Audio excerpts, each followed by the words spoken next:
Títulos, vitórias e história. Três palavras que resumem a mais recente troca de correspondência entre o Sporting Clube de Portugal e a Federação Portuguesa de Futebol. Dois organismos que marcam a história da modalidade no nosso país, recentemente envolvidos numa polémica à volta da contabilização dos títulos nacionais. O Sporting, já sabe, defende ter 22 títulos, a Federação reconhece apenas 18. Nas contas de uns e de outros, de somar no caso dos Leões, de subtração no caso da Federação, a diferença está nos campeonatos de Portugal, a antiga designação da mais importante prova de clubes de futebol no país. Uma batalha a que se juntam agora Futebol Clube do Porto, Belenenses e Marítimo, para já, mas que não tem marca registada portuguesa. Na verdade, a questão da contabilização de títulos de um desporto secular não é nem nunca foi unânime. Na maioria das principais potências do desporto rei, a história das competições escreve-se há mais de 100 anos, um período no qual as principais ligas foram evoluindo, quer na forma, quer no conteúdo. E há vários casos. Começando por Itália, também a Série A teve diferentes nomenclaturas e formatos. Também na Série A houve clubes a reclamar títulos. Também na Série A polémica fez estalar o verniz. Só que em Itália, os títulos não foram deitados para o lixo. Apesar do enfraquecimento ao longo dos anos, a verdade é que o Génova é o quarto clube em Itália com mais títulos nacionais, logo depois dos históricos Juventus, AC Milan e Inter de Milão. O clube da Ligúria tem 9 títulos nacionais, todos eles conquistados no período em que o campeonato italiano era disputado num formato a eliminar, com os vencedores de campeonatos regionais, tal e qual como em Portugal. Títulos que são todos reconhecidos pela Federação Italiana, mesmo apesar das sucessivas alterações no formato da prova, como revela o jornalista italiano Marco Gaviglio. Genova é a equipa que tem mais títulos em Itália após dos três grandes, que são Juventus, Milan e Inter, mas por acaso todos os títulos ganhos pelo Genoa foram conquistados numa época da Liga em que os campeonatos estavam disputados cada ano de forma diferente. O Genoa ganhou 6 dos primeiros 7 títulos de 1898 a 1903, disputando poucos jogos, escassos jogos. Na final, disputou 2 jogos para ganhar o primeiro título. Nas épocas seguintes, era o campeão e então defendia o título num jogo único contra a equipa vencedora da fase preliminar. E depois voltou a ganhar títulos nos arredores da Guerra Mundial, e os últimos 2 títulos foram ganhos em 1923 e 1924. Enquanto que a Primeira Liga, com um único grupo, digamos, no formato atual, foi disputada em 1929. Desde 1998 até 1929, cada ano a Liga Italiana tinha um formato diferente, com mais ou menos equipas, mais ou menos jornadas a disputar, com grupos eliminatórios por cada região, uma fase nacional em que se iam defrontar a equipa vencedora do Norte e a vencedora do Sul. As semelhanças entre o caso português e o caso italiano são evidentes. Basicamente, como funcionavam os campeonatos na Itália até 1929 é parecido com o campeonato de Portugal. Havia uma fase eliminatória a nível regional e uma fase final, onde se defrontavam as equipas vencedoras do Norte e do Sul. Se a Federação Italiana não reconhecesse estes títulos, a exemplo do que acontece com a Federação Portuguesa de Futebol, tal significaria que o Génova perderia todos os títulos nacionais presentes no palmarés e perderia o estatuto de quarto clube com mais campeonatos em Itália. Exatamente, ia acontecer isso, e também outra equipa histórica do futebol italiano como o Bologna ia ficar com apenas um dos 6, 7 títulos que ganhou, o título de 1964, enquanto ia perder todos os outros. E há também outra equipa histórica como a Pro Vercelli, que já há muitas dezenas de anos não joga na Série A, mas que ganhou 7 títulos todos na época, digamos, pré-histórica do futebol italiano. O jornalista Marco Gaviglio não entende por isso a falta de reconhecimento destes títulos nacionais por parte da Federação Portuguesa de Futebol. Acho que não faz sentido que após de dezenas de anos, em alguns casos até quase 100 anos, a Federação possa retirar alguns títulos. Não faz sentido. Isto pertence à história do futebol. O que se passou tem que ficar na história, nos livros e pronto. Quer dizer, quando as equipas disputaram aqueles torneios, disputavam também o título. E então, porque depois de tantos anos a Federação queria retirá-los? Não estou a entender o sentido disso. Mas há mais exemplos na Europa.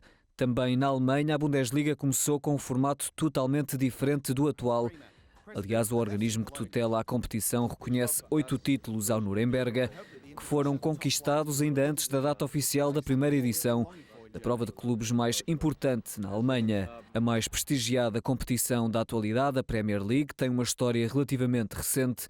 Criada em 1992 no país que deu a conhecer o futebol, atribui, no entanto, os 18 títulos conquistados pelo Liverpool, ganhos anteriormente à atual competição.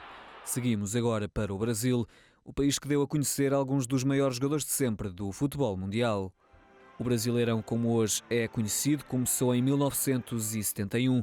A primeira equipa a vencer a competição foi o Atlético Mineiro. Há, no entanto, uma história por trás do atual formato e que não foi apagada pela Confederação Brasileira de Futebol. Ainda antes do Brasileirão, a primeira prova de âmbito nacional designava-se Taça Brasil, que começou em 1959. Todos os vencedores desta e das provas precursoras viram reconhecido o título de campeão nacional. No caso, no Brasil, houve uma campanha, logo no início dos anos 2000, em torno disso, em que foi formado um dossiê a partir desses clubes, que até então não tinham seus títulos reconhecidos anteriores à criação do Campeonato Brasileiro, como se dá hoje, que foi a partir de 71. Esses clubes, então, se juntaram e, a partir disso, formaram um dossiê, que justamente no ano 2000 veio, então, enfim, a ser reconhecido pela CBF como títulos brasileiros como qualquer outro, porque não faria qualquer sentido, por mais que eles não tivessem a nomenclatura de Campeonato Brasileiro naquela época, somente pelo fato de não carregar essa nomenclatura, eles não serem considerados como tal. Me parece ser o caso que acontece aqui em Portugal, que, por exemplo, naquela época acabou se negligenciando muitos títulos que foram conquistados pelo Pelé, com o Santos, que é um dos maiores times que o Brasil viu, que acabou conquistando 5 títulos brasileiros, que foi o caso do Santos e do Pelé, mas que até então não tinha reconhecido esses títulos, ou seja, era uma forma de se negligenciar o passado, de não reconhecer o passado. A diferente nomenclatura ou alteração de formato não serviu de argumento para que os títulos não fossem reconhecidos, como lembra o jornalista Marcos Alves. No caso do Campeonato Brasileiro, antes do ano de 1971, que foi o primeiro ano em que ele foi disputado com essa nomenclatura, ele carregava outras 2 nomenclaturas, que era a Taça Brasil e também o torneio Roberto Gomes Pedrosa. Esses 2 campeonatos eram disputados em formatos diferentes, mas ao longo de toda a história, o próprio Campeonato Brasileiro também teve formatos diferentes. O formato que se encontra em vigência, por exemplo, que é o de pontos corridos, ele é um formato, de certa forma, novo para o Brasil. O argumento de que o formato é diferente, ou mesmo diferente, não tem qualquer valia nesse sentido. Clubes históricos do Brasil, como o Santos ou o Palmeiras, assentam inclusive a grande parte da sua história em títulos num período em que o Brasileirão tinha outra designação e outro formato. O Santos hoje ele é considerado octacampeão brasileiro, 8 vezes campeão brasileiro, sendo que 5 desses títulos foram conquistados durante esse período. O Palmeiras se passa mais ou menos o mesmo. O Palmeiras tem 4 títulos que foram no período a partir de 1971 e 8 títulos que foram conquistados também nesse período antes de 1971.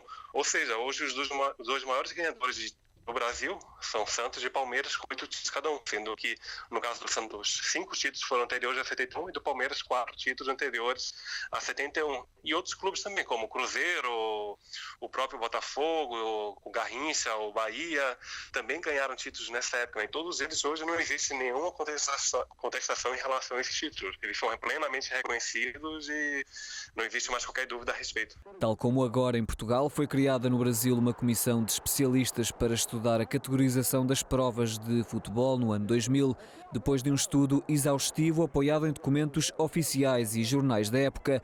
Os títulos foram finalmente reconhecidos. Clubes como o Santos, o Palmeiras, Bahia, Botafogo, Fluminense e Cruzeiro se reuniram e juntaram especialistas, justamente pessoas estatísticos que trabalharam naquela época, que tinham acesso a documentos, até manifestos de jornais, se referindo ao campeonato, por exemplo, a Taça Brasil como Campeonato Brasileiro, ao torneio Roberto Gomes Pedrosa como Campeonato Brasileiro, para justificar o reconhecimento desses títulos como propriamente nacionais, e não títulos menores. Não é um título de uma Copa, não é um título de uma taça, é um título do Campeonato Brasileiro. Títulos reconhecidos é o objetivo de Sporting, Porto, Belenenses e Marítimo, uma matéria para ser agora analisada pela Comissão de Especialistas criada pela Federação Portuguesa de Futebol.